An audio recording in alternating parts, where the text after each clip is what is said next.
저희 애는 거기서 마술 나오는 거 좋아하고요.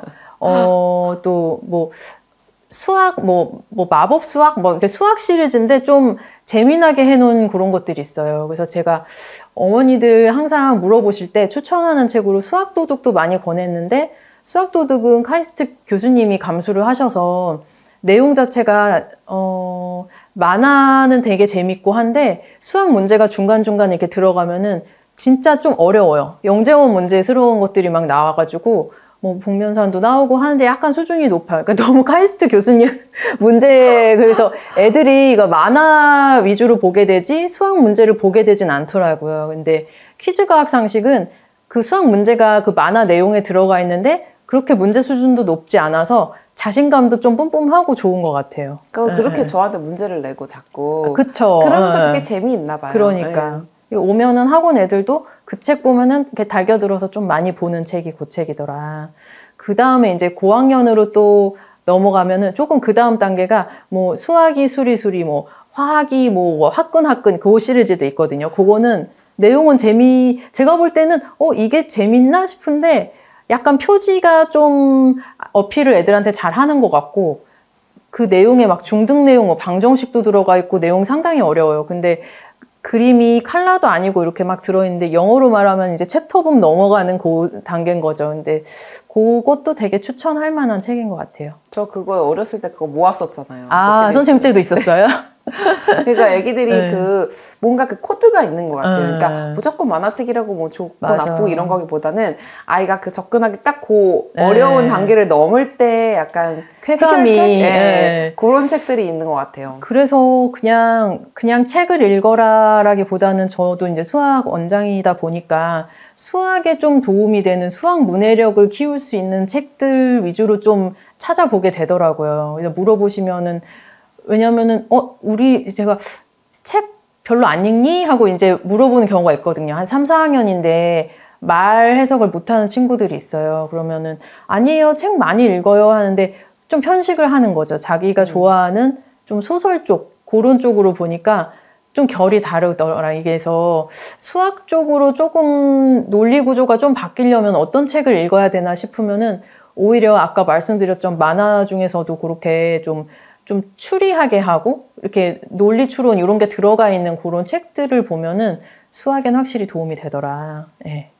그리고 또 제가 사실 저희 애들 2명 다 이제 교원으로 키운 엄마인데요. 저희 애 이제 예전에는 대치동 이쪽 살기 전에 경기도 쪽 살 땐 거기는 학원이 좋은, 뭐 어디 가야 된다 이런 게 없잖아요. 근데 만일에 저도 어릴 때부터 대치 한복판에서 이렇게 키웠으면 학원 보내고 하느라 정신이 없었을 텐데, 이제 동탄 이쪽에 살면은 보낼 학원이 없어요. 유치부 때는 뭐 있어도 뭐 굳이 보내나 이런 분위기니까. 그때 저도 이제 교육열이 그때도 늘 높으니까 그때 좀 이렇게 꽂혔던 게 책 육아에 되게 꽂혔었어요. 그래서 저희 큰애 유치부 때는 진짜 교원책 엄청 많이 들어가고, 그때 이제 태블릿도 넣고 막 했었는데, 사실 저희 애가 문제집을 푸는 스타일이 아니고 풀긴 풀어도 문제집 절대 양이 적은데, 제가 볼 때는 국어는 문제집을 한다고 해서 저학년 때는 문해력이 높아지지는 않을 것 같아요. 그 문제집 이번에 이제 내용을 준비하면서 다 샅샅이 봤거든요. 그랬더니 국어 문제집 1, 2학년 거는 사실 너무 쉽고 평이한데, 그 마치 연산 문제집을 너무 하다 보면은 괜히 수학에 질려버리는 것처럼 문제집 자체에 질려서 애들이 책과 멀어질 수도 있겠다라는 좀 우려가 되더라고요. 그래서 오히려 1학년 맞아요. 때는 책을 많이 보라. 이제 뭐 의대 보내시고 성공한 선배 엄마들이 늘 책을 많이 봐라. 초등학교 때는 책 많이 보고 운동 많이 해라. 이 얘기 많이 하시는데, 그게 좀 되게 무슨 저는 교과서만 충실했어요 하는 것처럼 좀 들리기도 하지만 1학년, 2학년까지는 진짜 그게 답이 아닐까라는 생각을 해봅니다. 그래서 그 유치부 어머니들한테도 뭐 태블릿, 이건 저희 이제 큰애랑 작은애랑 이번에 이제 신청을 했는데 완독이 2023년에 나왔어요. 그래서 완독이라는 게 그 전집이 아예 전략 독서 해가지고 이제 딱 A, B, C 있어서 여기는 A 단계고 여기는 B 단계, 저학년 때는 B 단계, 그러다가 C 단계에서는 세계사, 역사 이런 게 같이 나오고 과학도 나오는데 같은 시대에 세계에서는 어떤 일이 벌어지고 한국에서는 어떤 일이 벌어지고 책을 이렇게 설정을 해줘요. 그래서 몇 주차 딱 클릭을 하면은 그 주제가 나오니까는 그거를 같이 한 바퀴 돌고 나서 이제 워크북 그 문제가 여기 담아져 있어서 워크북까지 풀고 나면은 사회랑 과학은 그렇게 해서 딱 잡히더라고요. 저희 큰애가 좀 아쉬운 게 지금 6학년 돼서 아쉬운 점은 세계사가 좀 약해요. 아무래도 좋아하는 과목이 아니다 보니까는 점점 이과 성향이 강해지니까 남자애들 친구들은 이제 전쟁 좋아하고 이런 친구들은 또 역사 좋아하는 친구들도 있는데 저희 애는 그렇진 않더라고요. 근데 그렇다고 또 역사 세계사를 따로 학원을 다니자니 너무 부담스럽잖아요. 이제 수학도 다녀요, 국어도 다니고 이제 가짓수가 많은데 그래서 그러면 어떻게 해야 되나 책을 강제로 읽으라 해도 안 읽고 그래서 차라리 저는 또 극효율 추구하는 스타일이니까 태블릿 해가지고 그걸로 독서 라이브러리 읽어주는 거 그걸로 쭉 보고 어디 이동하고 그럴 때마다 유튜브 보지 말고 교육적인 유튜브 이게 책이 여기 다 내용이 담아져 있으니까 그걸로 보면서 이동해라 했더니 둘째한테는 사실 완독시는 아직 좀 어렵긴 하거든요. 근데 둘째도 그냥 보더라고요. 뭐 세계 2차 대전 시작한 배경 그런 책 나오고 그런 내용 들어와 있고 책 중에서도 이제 내용이 조금 재미가 없어지면은 아이들도 선뜻 이제 손이 잘 안 가니까 고학년 되면은 자기 고집도 생기고 이러니까는 더 좀 재미나게 유도할 그런 게 필요한 것 같아요. 그래서 또 저희 애들 둘 다 좋아하는 게 요 책인데 지대 널 야리라고 이거 시리즈가 있어요. 근데 이게 만화로 돼 있는데 뭐 경제 공황 이런 좀 어려운 내용도 좀 담겨 있고 그래서 요거를 읽으면서 글밥도 꽤 있어요. 그래서 읽으면서 애들이 좀 유식해지는 느낌이 들고 그래서 요것도 많이 추천드릴 만한 책이에요. 세계사 같은 경우는 네. 사실은 외국으로 대학을 이제 뭐 공립을 다니다가도 맞아요. 생각이 조금이라도 있으신 분들은 무조건 사실 세계사는 해야 되죠. 철저하게 해놓으시면 좋은데 이 세계사를 진짜 말씀하신 대로 시간을 따로 내서 하는 게 부담스럽기도 하죠. 그리고 결국은 영어가 계속 이제 지문이 가면서 이게 영어를 언제 시작하든지 그냥 수능 정도만 풀면 되는 거냐, 다 똑같은 거냐, 뭘 위해서 영유를 다녔느냐 했을 때 결국은 이 깊이나 이 토의 할 때 어떤 배경 지식이나 이런 게 다 결국 그런 역사, 그러니까 특히나 또 세계사죠. 세계사에 대한 거나 아니면 우리나라의 역사를 좀 어떻게 세계랑 연결시킬지 이제 그런 거에서 좀 해안이 나오거든요. 그러면 그걸 아이 때부터 할 수 있는 게 저도 학원 좋아하는데 학원보다는 어쩔 수 없이 이제 자연스럽게 책으로 해주는 게 좋을 거다라는 거는 이제 사실 영어 공부에서도 되게 명백한 사실이어서 네. 저도 아이한테 이제 이런 어떤 과학이나 이런 거랑 또 그런 강도로 같이 맞아요. 세계사는 넣어줘야겠다는 생각은 하고 있어요. 배경 지식의 중요성은 나중에 이제 고학년 되면 비문학을 읽는 힘은 사실 배경 지식에 있거든요. 그 지문을 보고 그 물리나 뭐 이런 게 나왔을 때 처음 그걸 접하면 그거 이해하느라고 따라가기 이제 시간이 다 지나가 버리니까 한 번씩 이게 들어봤고 한 번 아는 내용은 그 푸는 속도도 다르고 이제 그 국어 자체도 그냥 그 이제 자신감이나 자기 그 힘이 되니까 초등 때는 그러면 어떻게 문해력을 올려야 되냐 책을 많이 읽히시는 분들은 한글책 1000권, 영어 뭐 500권 이렇게 목표로 잡고서는 초등 기간 동안 이거를 읽힌다라고 하시기도 하셔요.